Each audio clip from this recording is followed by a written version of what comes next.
feel boring right now, guys. So please can you come to me, Teresa? Because I am boring right now. I don't know what I do. So that's why I make video, because I'm boring na. I'm already boring. I don't know what I do now. I don't know talaga. Hindi ko alam talaga kung anong gagawin ko. Kasi naboboring na ako. I need money. My mind is always money now. Yeah, that's it, guys. Yeah, tutulungan ako. Pwede lang, guys, please. Please.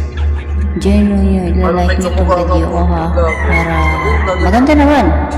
Minsan naman magsasalita tayo sa salita natin, diba? Hindi lang puro tayo English. Diba?